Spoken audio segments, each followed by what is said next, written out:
Hello and welcome back. I got my husband Big D here. And we got my husband Fatty. And meet our daughter, Lil C. Lil C, what up? She the greatest. And we are Endzone Enthusiasts. So guess what? That natty done happened. But first, check to see if you're subscribed. We need you to subscribe. Why am I yelling? Subscribe. Subscribe. And make sure you like or else. Thank you. I think so. Oh, go ahead. No, I was gonna say we got a game to talk about, don't we? We have the big game to talk about. The national championship had done happened with Miami playing Indiana. How did it go down? What'd you think, Big D? What did I think? We'll get to you later, Lil C. I thought I'm a happy man that the Hurricanes lost. Can we go there from a personal standpoint? He said he's been a hater the whole time. Professional hater. Sorry to the Miami fans. But Miami, I'm doing this to help y'all because if y'all don't have haters, then y'all ain't popping, okay? So that's what y'all need to understand is me hating is me doing my job. So you welcome. But we did say Sig was going to win that. Didn't I say absolutely. it? Didn't I call it? Okay. We have to take a moment to gloat because we said with no doubt that Indiana was going to win. And that's what they did. And that was part of my qualm because the people got on there ahead of time, the talking heads, and 3 out of 4 of them called it for Miami. And I was literally like, what is going on? This doesn't make any sense. And we were, talking like, why are they saying this? Did they see something? Have they seen something we haven't seen? Do they know something we don't know? No, I can speculate that I think they were just trying to continue the hype for Miami, even though it's what we said last week that it would take a miracle to have beaten this Indiana team. You have the best coach with the best quarterback, with everyone playing to perfection. They're not going to give you any penalties that you can't beat that. And especially with Miami, who this year has been almost more purposefully sloppy and will have more penalties. That's not a recipe for a win. And that's what ended up happening. Yeah. I think part of it is that the talking heads, I think they knew Indiana was going to win, but saying what people already know is not going to get you the attention. Right. Yeah, saying picking against them. And then I also think that they knew Miami was going to lose. So they were trying to give some positive towards Miami just so they felt like somebody supported them. Yeah. You want to keep the narrative going. Yeah. You want to keep the narrative going. And I get that.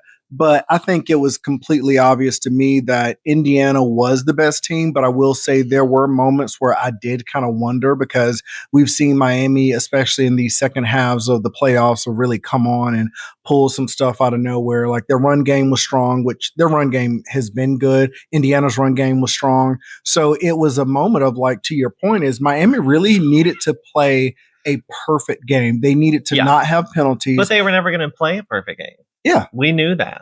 That's not even their style. And I think you and I called out Cignetti pregame whenever he was talking. Man. He made a comment. Man. She is so angry because she wants to be on my lap. Man. Sig said, we just need to make one more play. Yeah. Yeah. I think that man's a psychic. I think him and Professor X are best friends. But I think that was the thing. We did see some uncharacteristic penalties and stuff from Indiana. And I think it's just kind of the pressure of the moment. That's their first time being on this kind of a stage. Definitely their first time. Yeah. But they were really good. Like Mendoza took some hits, like that blatant. His lip was bleeding. They should have called that. That was a penalty. Yeah, there were some missed penalty calls. There's a lot of missed penalties. A lot of missed penalty calls. Big 12, get it together. Ooh, still upset about it.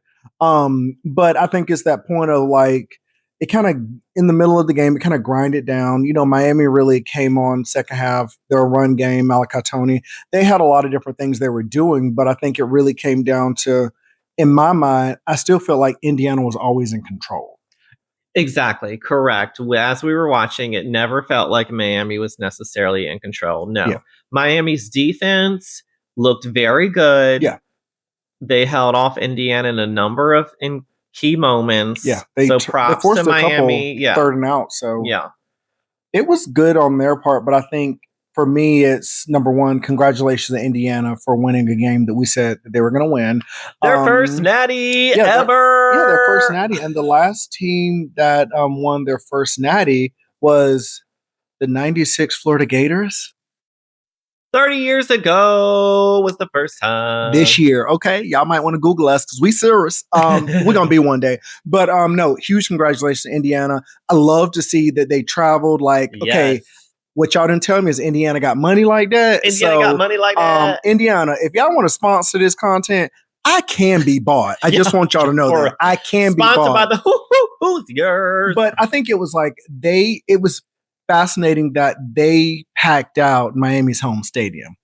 And it was so like even in the towards the second half, the noise that Indiana was like their fans were really coming out with. It was crazy. But for me, the game went kind of how I thought. I know the point spread was like 7.5 and it was around that, but it was like Miami missed the field goal. Yeah. The penalties, it just was like Miami really needed to play a very clean game, and that is not their MO. No. They're going to be gritty. They're going to be a little bit grimy, which no offense, that's part of what made Miami great is they were some dirty players and they didn't give up about you or your grandma. They would run your grandma over with a car and then call you to ask you if you need help picking up your grandma.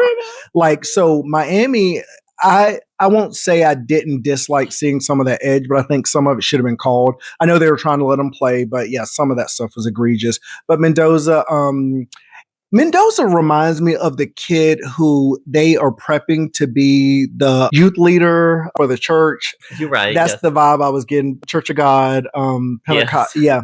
I want to thank God. Nothing wrong with that. No, nothing wrong. The press keeps trying to push him to give a little bit more, and the canned response is we're kind of old on it. Mm-hmm. But Cignetti smiled last night. Did you see he smiled? He did. He did. Because what? That interception at the end of the game. And what did I say Carson Beck was going to do? Oh, yeah, he did call the interception before it even happened. Because, bruh, what is Carson Beck going to do in a big game? He going to get up, okay? Sorry. Yeah. That was real petty. But no, Indiana, this may have been the greatest turnaround in college football history. It is. Like what he's done in 2 years with Indiana, they are going to be a threat. And then also, like I said before, he did a good job locking down his staff. So he'll have the same staff. And I think it's their talent evaluation will continue. And Kirk Snyder said, like, we're not spending the money people think we're spending. And to his point, I think he's right. He's getting 3-star, barely 4-star people to play at their high level.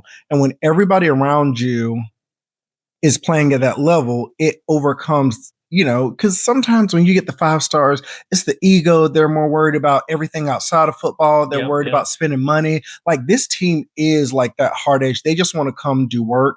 And I'm sure Cignetti probably threatened a lot of like the one that had the penalty at the end. I'm sure that Cignetti probably just gave him a look. But yeah, that Cignetti was just masterclass.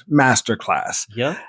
It's great to see Cignetti get to do what he's doing. I mean, learning his story that he's wanted to be a coach since he was a little boy. I think they said either like 3rd grade, he wanted to be a coach. And that's what he's dedicated his whole life to. And it's really inspirational to see somebody do that and to be successful at it. So I'm hoping this brings about a change in the way we look at coaches and potential coaches, because you don't always need to go with the big name and you don't need to necessarily go down someone's tree, because like I've seen now, like today I saw that like Mississippi State interviewed Cignetti and chose another coach over him. Think about the success he could have had in the SEC with that. And that's the thing about it, is we have to stop looking at these coaches and saying, oh, they have to be this, they have to be this. Cignetti came from JMU. And I saw the earnings, like I think he made like $300,000, $400,000 the head coach at James Madison. To this year with the win, he is going to make $14.2 million. Bags on bags, get it, Cignetti. Cignetti, if you need help spending that money, you can sponsor us for content. Yeah. We can be what you need us. Cignetti. Thank you. Go Bro, I can practice my Dexter stare down. For real, because that's what Cignetti be doing. I gotta work on it. We're gonna work on it together. That'll be. But Congrats to the Hoosiers. Hoosiers. Exciting. We'll see. I mean, if they keep Cignetti, it's kind of like he's the man to watch. That's the team to watch. I know Mendoza's going to be gone, right? Yeah, he's going to be gone. But they already got a good quarterback out the portal already, so they'll be good again. But great job. But on behalf of the Endzone Enthusiasts, we appreciate y'all going through this season with us. Right. It was a learning experience. We had a lot of really great moments. We were proud to not miss a week. And it was fun for us to do. Football takes up a lot of my time outside of work. Yes. So it's nice to be able to put that into you. So thank you for going on that journey. Because at Endzone Enthusiasts, we know football can be fun for everybody, and especially for Indiana this year. So please make sure you like and subscribe. So we're not going to do off season. So we will be putting out content. I'll be doing some coaching reviews. We'll be talking about some recruiting.